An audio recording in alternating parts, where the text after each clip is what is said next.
Bien, voilà, nous sommes toujours avec Italion. Le dernier jour d'ailleurs, autant vous le dire tout de suite. Derrière nous, eh bien, il y a toujours un petit peu le bruit des forgerons qui tapent sur leur enclume. Nous, on continue à croiser des professionnels, un peu tout azimut, on va dire quand même. Aujourd'hui, spécialement, parce que nous allons avoir beaucoup de professionnels différents dans des métiers différents. Aujourd'hui, je reçois, dans le cadre du thème de la santé, des chevaux, des gens et des chevaux, mais surtout des chevaux cette fois-ci. Et nous allons parler shiatsu. Alors shiatsu, qu'est-ce que c'est? Bien, on va demander à Marie Julien, qui est là avec nous et qui est une praticienne shiatsu, qui nous parlera de cela et qui a écrit un livre d'ailleurs que l'on retrouve où elle explique toutes ces méthodes. Donc Marie, c'est quoi la shiatsu? Alors le shiatsu, c'est une méthode qui nous vient du Japon.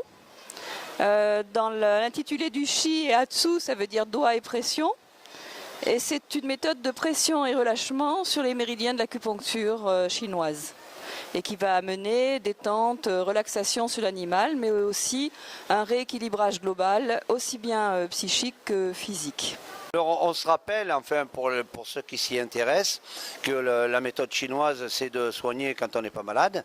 Est-ce que ça a un rapport? Est-ce que ça se passe de la même manière?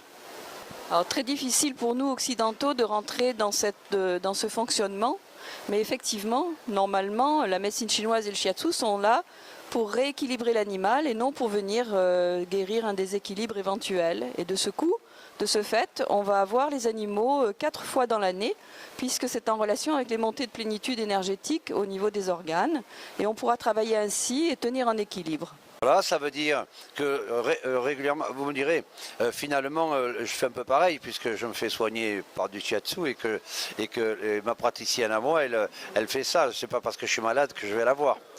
Donc les chevaux, ça se passe exactement pareil, comme pour les humains.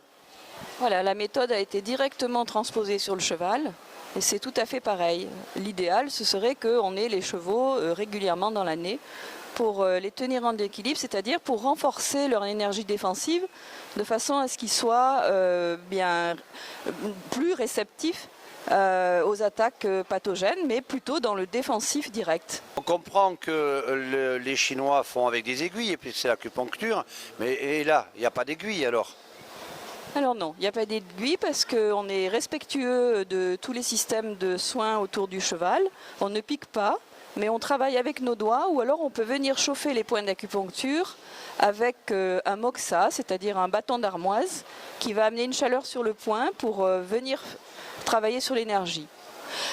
Ce dont vous parlez, c'est plus tout à fait le shiatsu.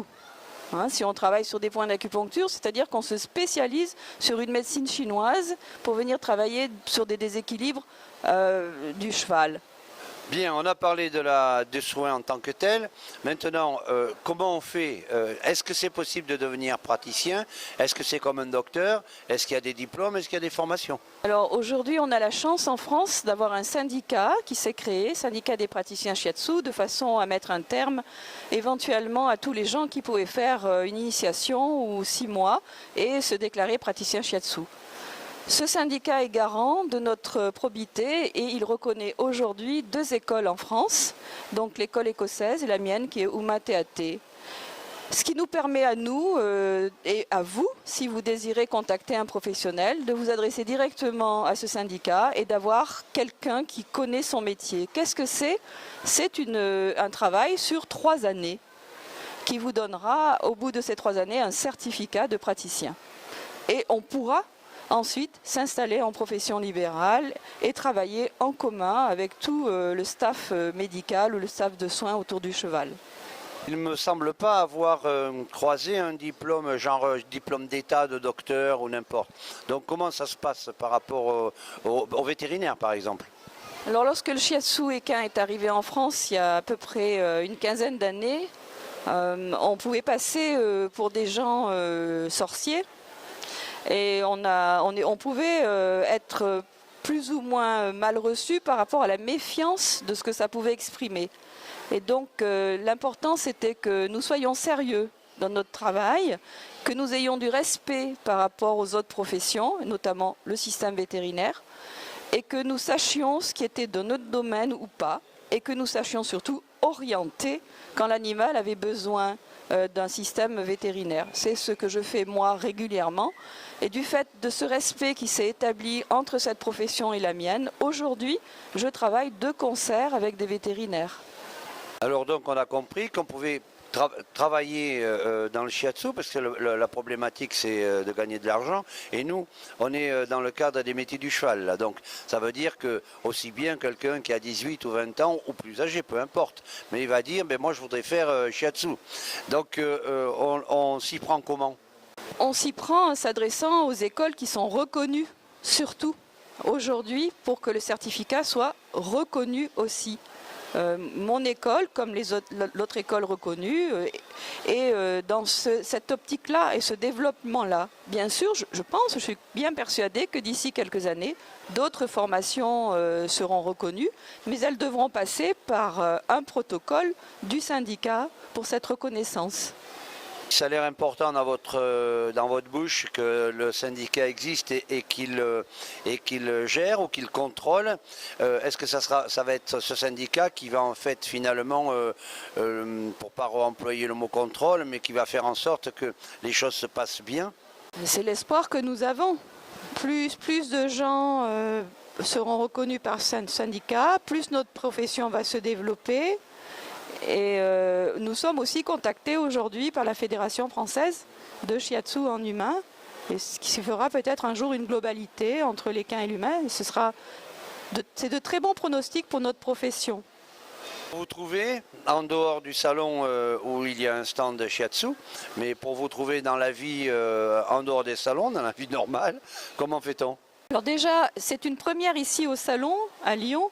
C'est-à-dire que nous avons les deux écoles, un stand commun avec le stand, nous avons le syndicat des praticiens présents sur le stand. Après, dans la vie normale, eh bien, c'est par l'intermédiaire de nos sites, par le site internet, c'est par l'intermédiaire du fait que nous envoyons en pièces jointes le contenu, le coût de nos formations. Et après, je pense que les gens étudient toutes les propositions et font un choix pour venir chez nous. Enfin, pour terminer, si un jeune disait « moi je veux faire ça », qu'est-ce que vous lui diriez? Alors je lui dirais déjà qu'il est un petit peu jeune. Vraiment, consciemment, je lui proposerais d'aller faire plutôt une formation au niveau de ces lycées qui font des bacs pro, déjà au niveau des métiers autour du cheval, parce qu'il faut vraiment connaître l'animal. Après, oui, bien sûr, venir nous voir, c'est un vrai plaisir et il fera sa formation avec nous. Bien, merci Marie. Donc nous allons la laisser repartir sur son stand. Et puis nous allons nous retrouver un petit peu plus tard. À bientôt.